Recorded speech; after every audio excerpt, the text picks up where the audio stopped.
This is the Bat Pod. The Bat Pod presents Gotham Currents, a podcast about current releases of Batman comics.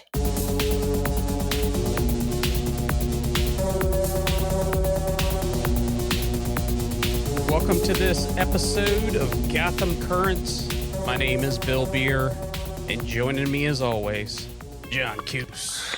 Woohoo! King of technical difficulties. King of technical difficulties. That's your new name. Yeah, I know. It says your name is the Unburied Stooge number 4. Yes. The Stooges from the comic we're covering today, the Unburied. The Unburied, yes. Unburied. Like us, we're unburied thus far. I guess we're part of the Unburied. Yeah, there you go. Yep. So, tonight we're going to be discussing Batman and Robin, number 19, Batgirl, number 5, and Two-Face, number 4. So if you'd like to join the conversation or email is the podcast at thebatpod.com.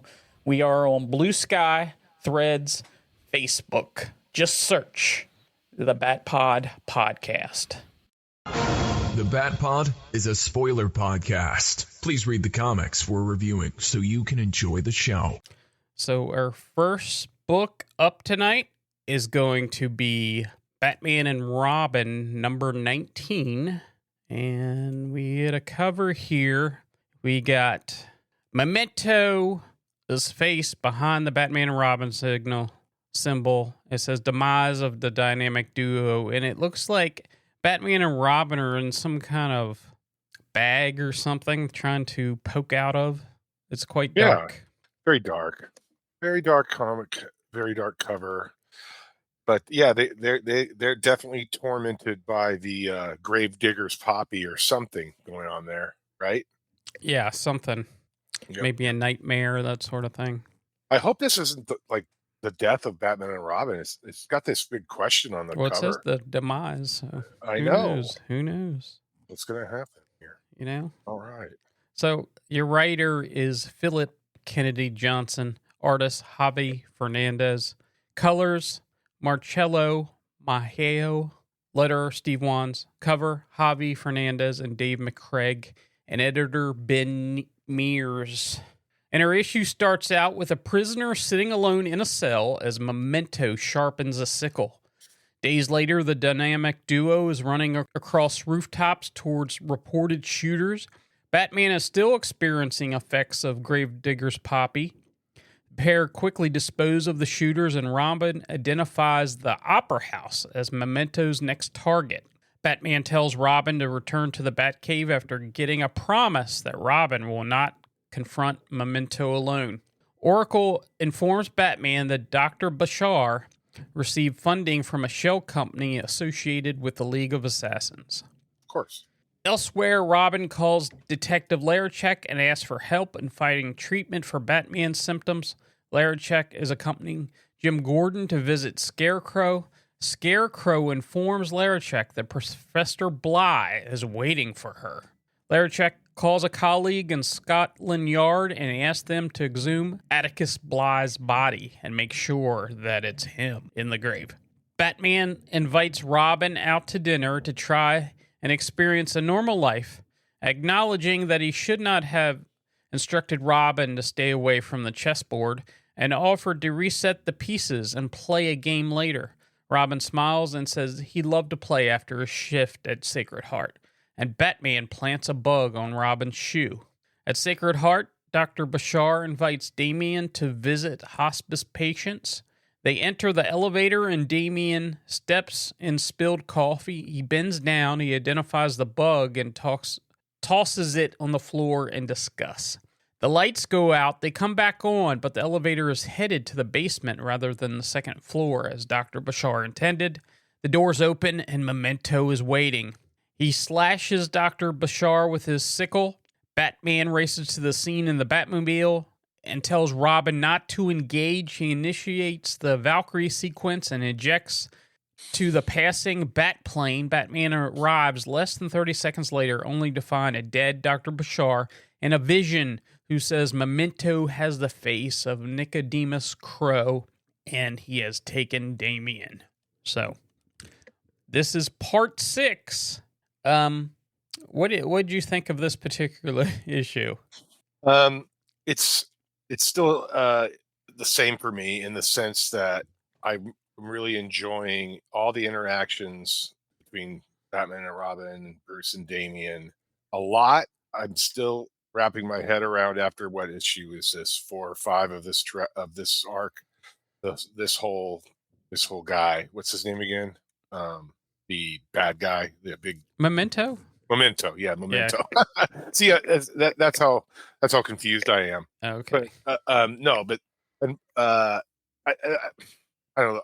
I've got a lot of thoughts on the interpersonal stuff between Batman and Robin, and Bruce and Damian, really, and I don't have a ton of thoughts on the rest. But this Nathaniel Crow guy, is that supposed to be important to us? Well, he was the guy that apparently was the original Memento in the 1900s, and when they were working with this Bly character, when Bruce was younger and went by Young Jack, that it was a copycat, and it ended up being that Bly was framed for this, even though they didn't think he did it.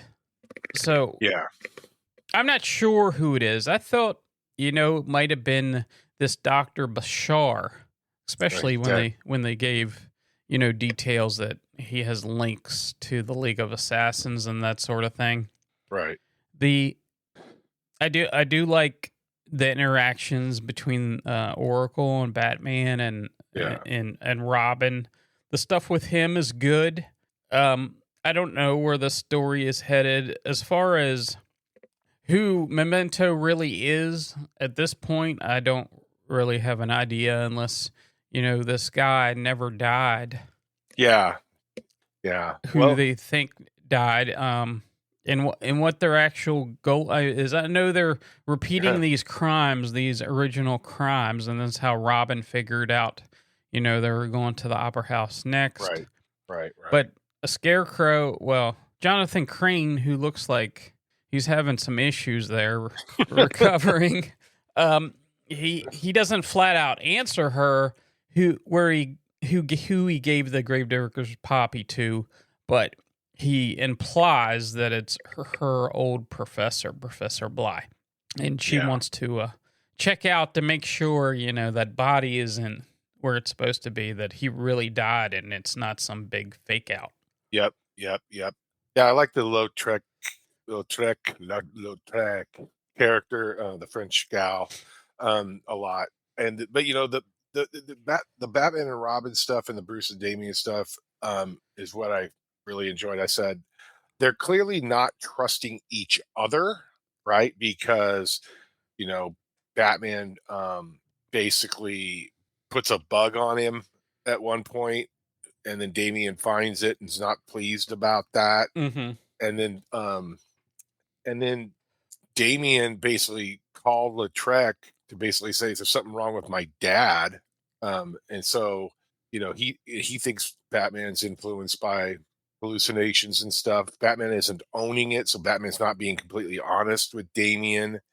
In the field, there's clearly, they're keeping stuff from each other. Batman is skeptical of what Damian's doing in his charity work and all this other stuff. And then these scenes in the manor, I really like them a lot. But, Bruce is doing his best to suggest, because Damian, when he was reading Thomas Wayne's sketchbooks and these things from when he was a kid, he was relating to him, and he was longing for a normal childhood, and he's thinking about stepping away from being Robin just to be a normal person. And Batman, or Bruce, always suggests they go out and eat burgers and stuff. And I like this scene where he says, obviously, if we don't compensate for the sodium bloat and weight gain, we could literally die in the field as a result. And then Damian's like, there it is. You just can't be normal. And then he goes, we'll extend training to offset the caloric surplus. And then Damian's like, Perfect. But then Damien just decides, you know what? I'll just eat my normal meal. Don't want to deal with this right now. But then Batman offers, and I think this is allegoric, where Damien in previous issues in this arc was touching the pieces in the ongoing chess game that between Damien's grandfather Ra's al Ghul and Bruce, and Batman got really mad, and then Batman's trying to reset here by setting a new chessboard. I think that's allegoric to kind of to reboot their personal relationship as well. But then he turns around and bugs him, and so even though Batman wants to reset with Damien, Bruce wants to reset with Damien. Batman distrusts Robin. So there's a lot going on there. Did you? I liked all that stuff, but it's very deep, and I like the art. Like when Damien finds the bug on his shoe, the look on his face is like very telling. That he's like, "What, you jerk? You can't even like try to reset for 5 seconds before you put a bug on me." Yes, you know exactly. So I liked all that stuff. Still, again, sorry, brain fart on Memento, since the whole story's called that, Memento Mori.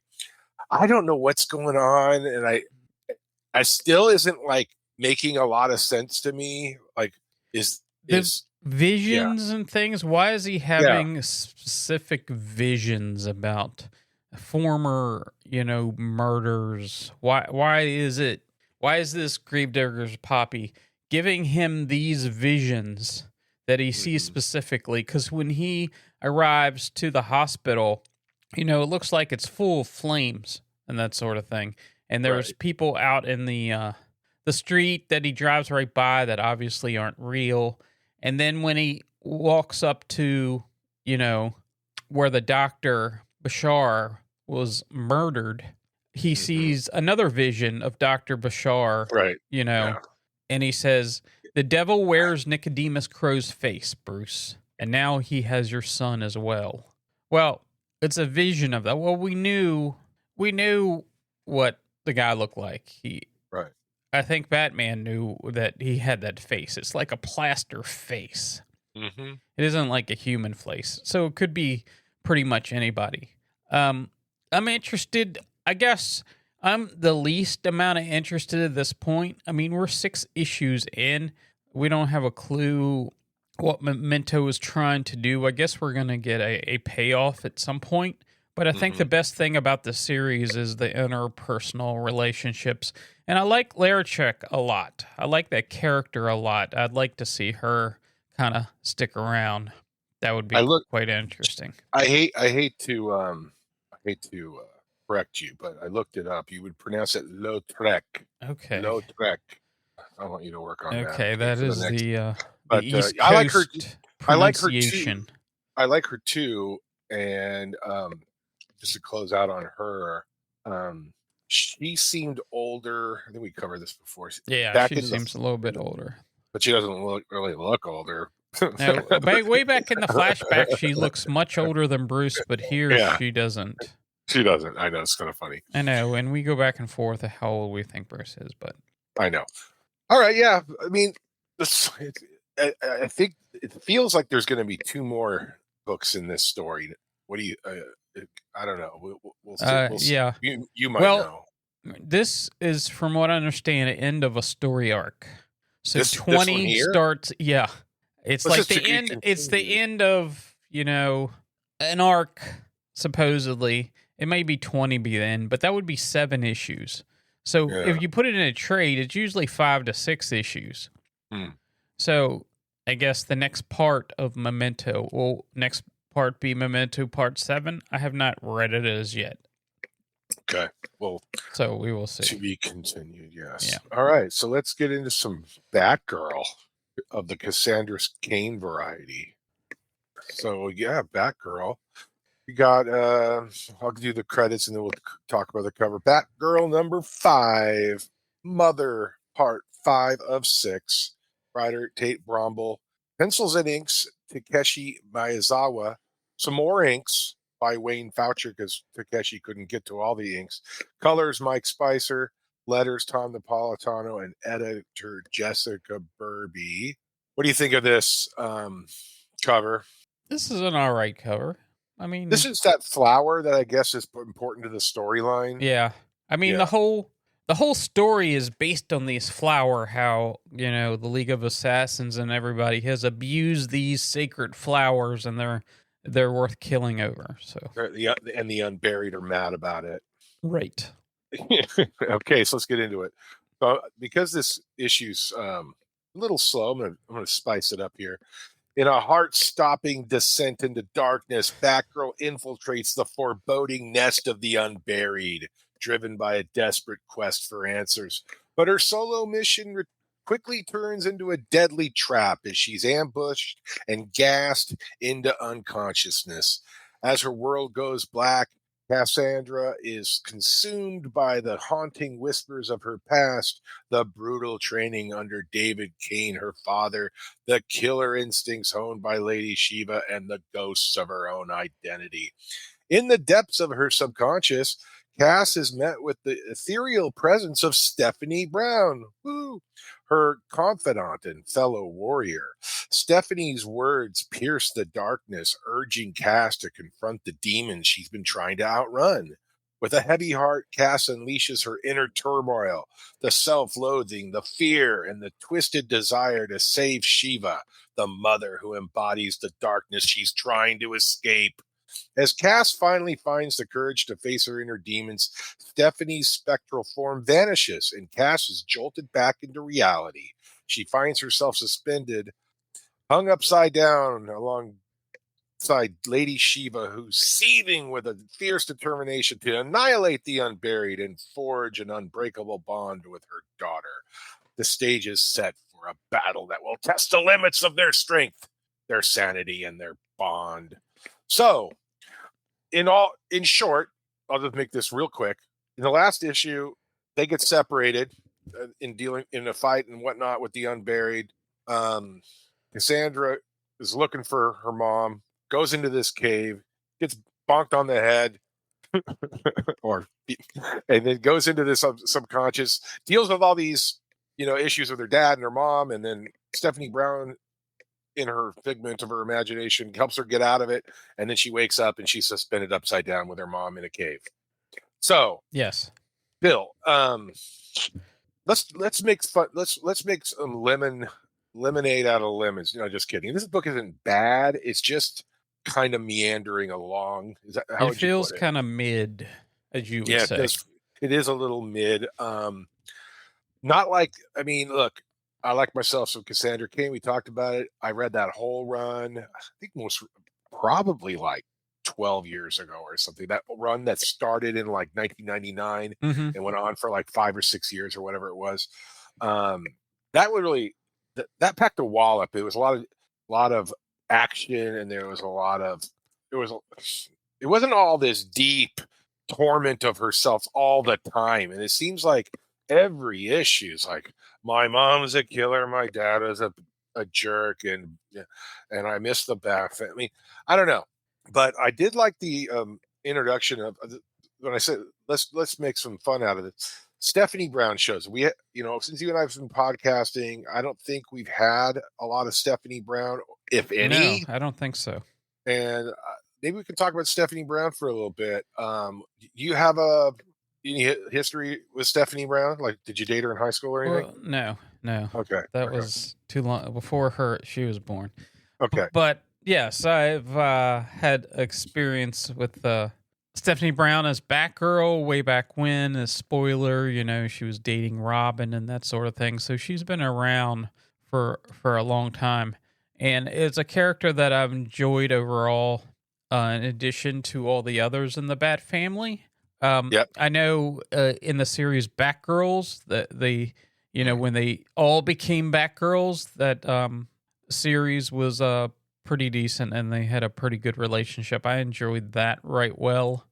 So it's like her best friend to me that she's missing, her family, because everybody in the Bat family she considers it her family because she has these issues, obviously with her parents and that sort of thing, as you've seen.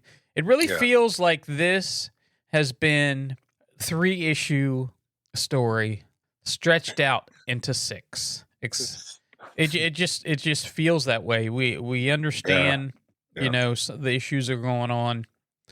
Yeah. So I like seeing Stephanie here, but I really want to see, let's get to it.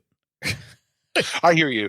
I don't want to. Yeah, I don't want to go down a Stephanie Brown rabbit hole. But the reason I asked is because I really liked her in the aughts, the 2000s, when she was spoiler, and then she was dating Tim Drake and all that stuff. And then she got her own book right before Flashpoint happened. I think it lasted maybe a year, and I really liked that was that really book. I really enjoyed that one. And so she's wearing, and she had a cool costume, and that comic book had some great covers actually. But anyway, she in this comic, she's wearing. Is this kind of like her spoiler outfit, or is this her Batgirl outfit? In when she appears in this, it's like her new Batgirl outfit. I thought her new Batgirl outfit. So yeah. is she currently spoiler again? No, she's She's they Batgirl were like, again. As far as I know, that they're all Batgirl. They're all Batgirl. Barbara Gordon and these two, they're all Batgirl. Okay, cool.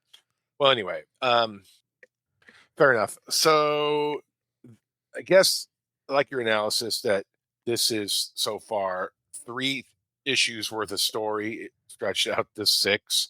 I mean, I think that's probably a good way to put it. It just kind of seems like it's meandering along, and is anything really going to happen other than Lady Shiva and Batgirl hugging at the end, and then Shiva says something to piss her off, and then they separate, and then I would assume something like that's gonna happen. Yeah, I know. They'll be like, no, but you need to come with me and start killing people, or that's your destiny. No, Mom, I'm not. I'm in the Bat family. Peace out. See you next time. I don't know. I see it coming, so we'll see what happens. But all right, I guess that was my attempt to make this part of the podcast interesting, because the comic really isn't right now, except for that spoiler part. Yeah, I mean, if you love these characters and really enjoying the story, I'm glad you're enjoying it. It just feels like it's in low gear. Next issue probably will be the most exciting one, because it's going to be the end of a story. Yay! Right? Yeah. I want to say something kind of funny. I was in the comic book shop about a month ago, and there's this gal that works there. Great group of kids. They're in their early 20s. And there's a gal who I mentioned something about Stephanie Brown or something, and she goes, "Did you see Stephanie Brown?" I go, "Yeah." She's like, "I will never forgive them for what they did." I'm like, "What are you talking about?" She's like, "You don't remember when she was pregnant, and then they just kind of like made it go away?" And I go, "Gosh, I'm going to have to read back on that. You're pretty charged up about this. Does that ring a bell to you?" No. Okay, I'm going to look it up. I will report back to our listeners next time about this outrage. Okay, let's move on to Two-Face. Yeah, so our next book is going to be Two-Face number 4. We get a cover here. It's Two-Face and Harvey fighting for control. I really like this cover. This is cool because they're like within the same torso, but from the waist up, you can see that they're 2 separate bodies fighting for control. I like this a lot. I wish they would get away from some of these white covers and give us a little color. But overall, I like this cover. Yeah, I thought they were gonna just do that. I was fine for it number 1s or the all-in kickoff. Now I'm kind of feel the same as you. I'm not, but I did like this whole like Siamese twin kind of thing. Right. It's pretty cool. And if you notice the way Two-Face is written at the top, it's a normal 2 and then a real rougher face. Like that could be his new logo. I like the way it works. Yeah. The normal side and the chaotic side. The order versus chaos. All right. Yes. Let's get into it. So your writer is Christian Ward, artist by Bio Veras, colors Ivan Placentia. Letters, Hassan Otzman. editor Rob Levin, and your cover is Baltimore Ravius. And I'm sorry, I probably butchered those names. But last issue ended with the Shadow Hand being revealed as Two-Face. So our issue starts out, it is the trial of Harvey Dent, which takes place in the Mind Prison, and it's Harvey versus Two-Face for the control of their body. We get a series of flashbacks. We see Harvey as a kid and the abuse he had to endure from his father, and decisions for punishments were made by flip of the coin. Harvey's mom tells him to imagine a locked box in his head in which he names Shadow and sometimes Scarvy to put the pain away and keep it locked up. After the divorce, decision by coin is made by Harvey if he wants to see his father or the Shadow going in his place of Harvey, his shadow self, to take the punishment in his place. And eventually, Harvey's mom kept him away from his father, and the Shadow never came out again until that fateful day in the courtroom. As Two-Face, Dent continued to flip the coin to let bad Harvey out or good Harvey, giving bad Harvey no choice in the matter and eventually putting him in the Mind Prison. Bad Harvey found an escape route in the Mind Prison, an open wall on the top of the North Tower. The judge decides who's going to take control of the body with a verdict, with the flip of the coin. Harvey actually catches the coin and proclaims that he is taking over permanently and he will kill Bad Harvey once and for all. Our issue ends with the warden being revealed as Harvey's mom and handing Bad Harvey a key to help him escape. So, we get issue number 4 of this 6-issue mini, and I've really enjoyed this a lot. This particular issue, I tell you, usually I'm not too fond of these issues with different characters that happen in their head, that not in the physical. But this particular one I like, and I want to give you a little bit of background before I let you comment.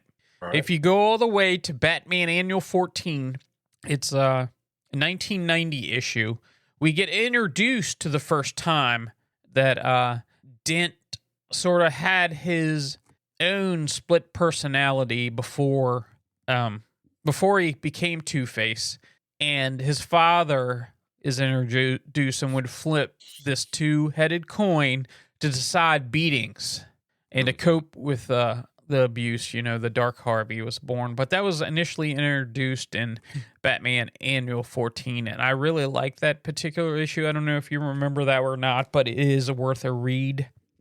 So wow, that's a deep cut. I read it at the time, I'm sure, but because I was buying Batman in 1990, but I didn't. I don't remember it. But let me ask you: did you guys recently cover it? Did you just pull that? Did you just pull that out from the cobwebs, or what? We didn't cover it, but we did Two-Face Year 1, which was 2 issues, and it was sort of related to the Long Halloween as far as Two-Face. It's added to that. It's sort of the Year 1 and, discussions with Harvey's father and that sort of thing. There was even an issue that came out in the last couple of years. They had these One Bad Day issues with every villain. And Two-Face, actually, his One Bad Day that he was going to Two-Face, the bad part of his personality was going to kill his father once and for all. And the good part asked Batman to help save him, but didn't say who was trying to kill him. Yeah. You know what? I liked it too. I agree with you.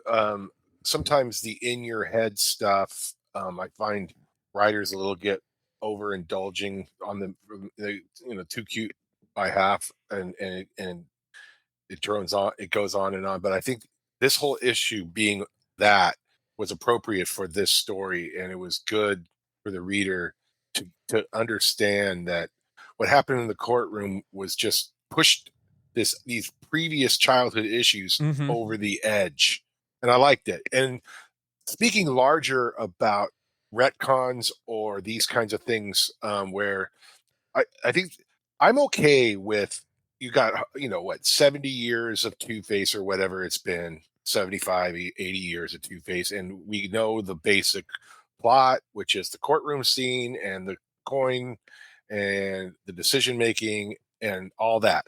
And and it's cool when writers fill in the blanks, but don't mess with the core history of a character, as opposed to people who get a little clever and really literally change what history forever. Like we talked about it, and I can't remember which comic we were talking about where both of us were frustrated when something was kind of retconned. We were like, oh, that kind of like, oh, maybe I don't think we ever talked about the Three Jokers. I think it was Joker Year One. You know, maybe it was Joker Year One. Yeah, because when his mind was partitioned, and we talked a little about that, and that he had these separate personalities.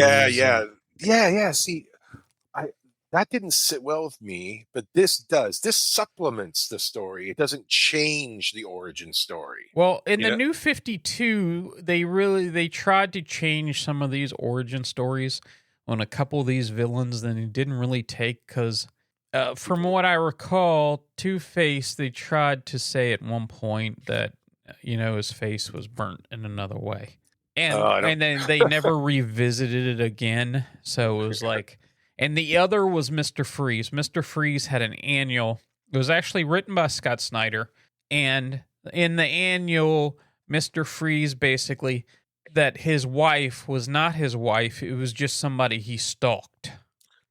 And it made him seem a little bit creepier. And I know the animated series is where we got the majority of what we know about Mr. Freeze.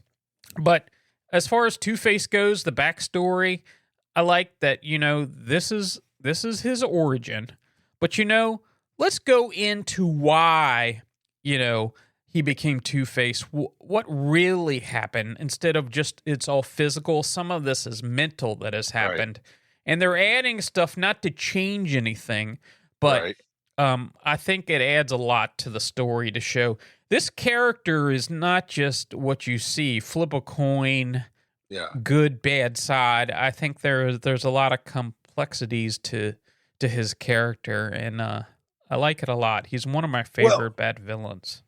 Well, yeah, let's go deeper into that. So what we know about Two-Face, especially if you're just if you're more into visual media like the movies and cartoons and stuff, Harvey Dent is always depicted as super confident, super good looking, a rising star, politician, almost like uncorruptible, perfect. And then the acid event changes everything for him. But this is kind of neat. It's kind of a mini retcon a little bit to make him this insecure child who has abusive father and a mother who kind of lets him go to the father. And then, so when it almost makes more sense now, because just because you got acid thrown on your face doesn't mean that you're going to turn into this super criminal. You're just going to be disfigured and whatever. And I mean, granted, I'm not slamming the Bob Kane, Bill Finger origin story of him, but it seemed that now reading this, you would think he has to have stuff in his past to make him go this route. So it fits right in, and I dig it.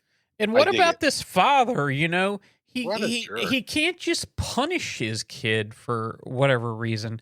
He has to take a coin to flip it and make him think, well, you have a chance, if it flips on the one side, but he would never had a chance. It's just to torment. It's mind games. It's mental abuse. Right. On top of it all. Yeah. I mean, I grew up in the 70s, so I got the belt a couple times, but it wasn't like...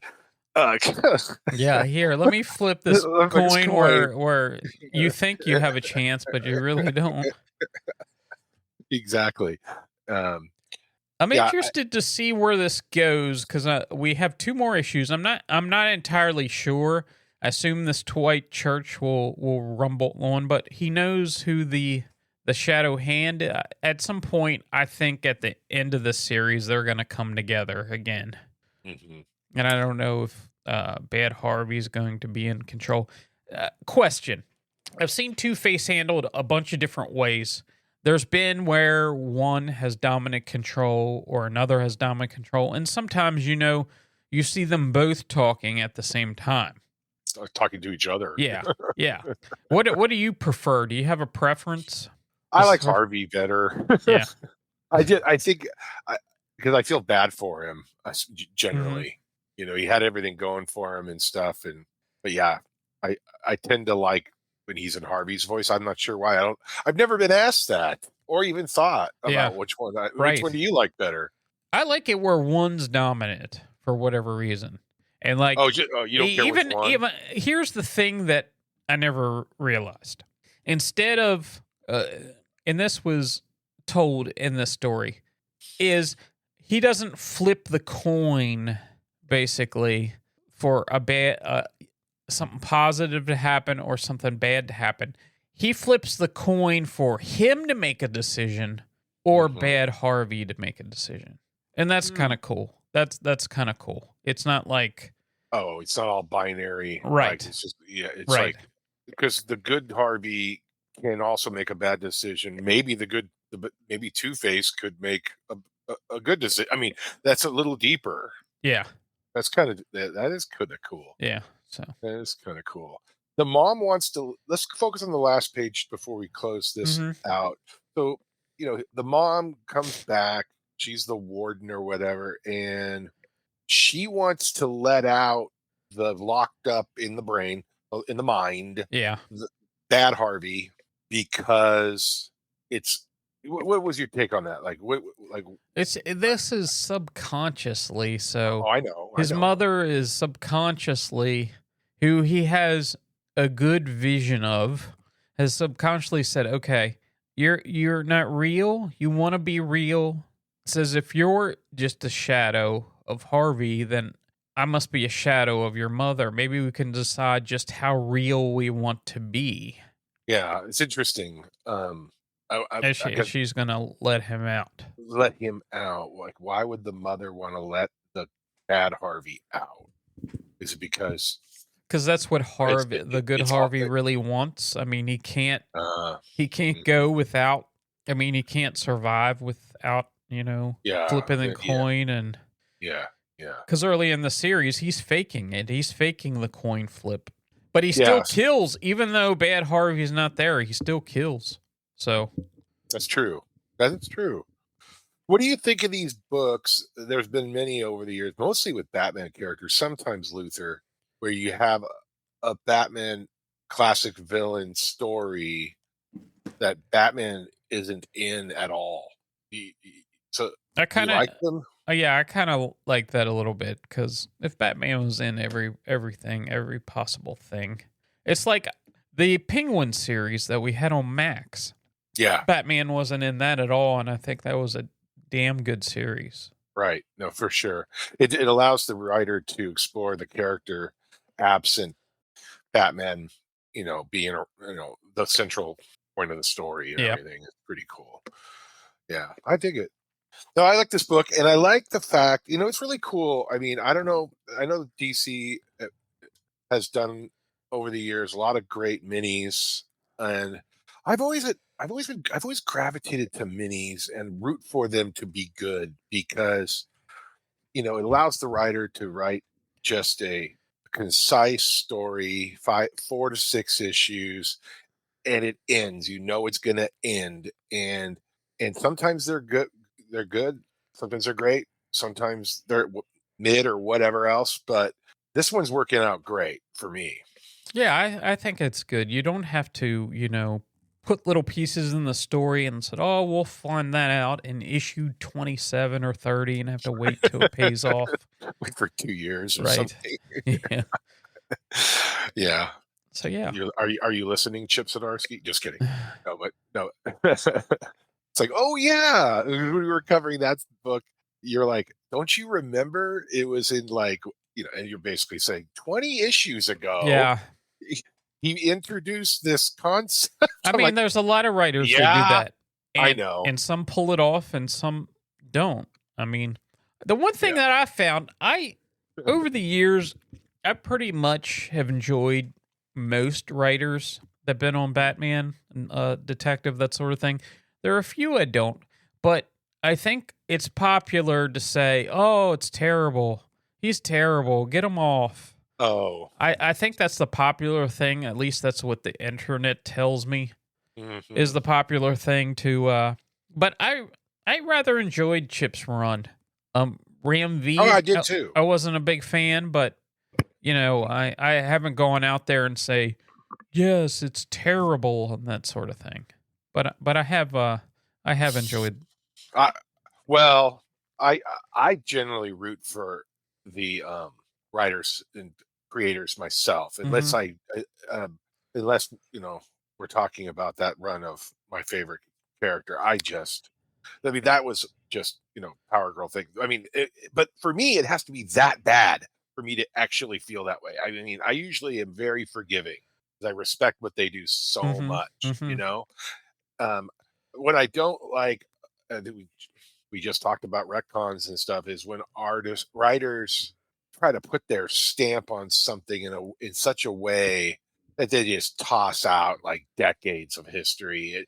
It almost feels so arrogant when they do that, And I've heard many interviews where writers say that the way it should be done is that these characters are on loan to you, and that when you're finished, you hand it back or you hand it off to the next guy, and you don't basically hand them a situation where the next writer's got to, on an ongoing, has to deal with the crap you wanted to do for your own self-indulgence.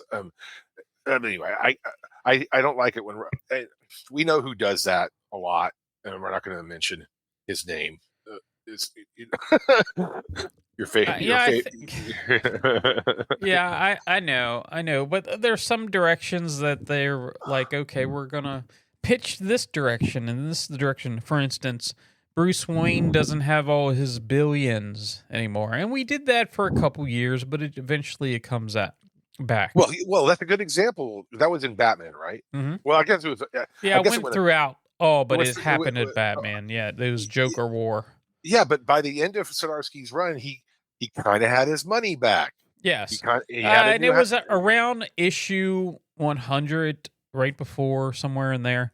So it went for what, 50 issues, 50-some issues with no money. I think he got it back right before 50. Yeah. So 40-some issues. I mean, that's 4 years plus. Yeah. So yeah. I mean, I want to see Alfred come back, but for him to come back, it's going to have to be some kind of brightest day, kind of ridiculous event or something. It's not going to make any sense. They could have brought him back during, Dark Knight Metal. Oh, sure. Dark Metal or whatever. They could, because they were bringing, they brought Roy back and people so they could have brought him back there, but that didn't happen. But we will see. I would love to see him come back. I would prefer if it just wasn't a snap of a fingers and he came back. Hitting the source wall sort of thing. Yeah, or punching the source wall. Or Flash. That's how Jason Todd originally came back. He was punching the source wall, and then you don't hear too much about the source wall anymore. It was like, he was put in a Lazarus pit. So I hate the source wall.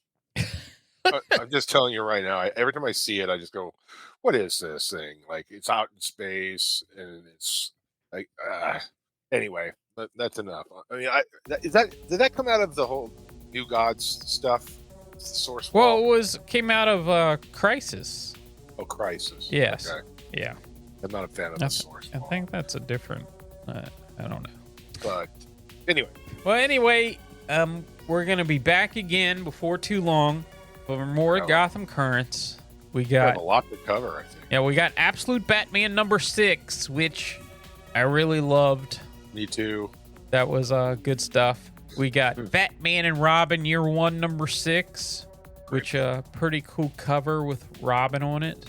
Got a little Nightwing 124, and Detective Comics 1095, which you're gonna love. Oh, you already read it? Got it. Okay. So yeah, it really hits in the high gear there. So Sweet. so yeah. Yes. So All right. we thank you for getting current with Gotham Currents, and we will see you later.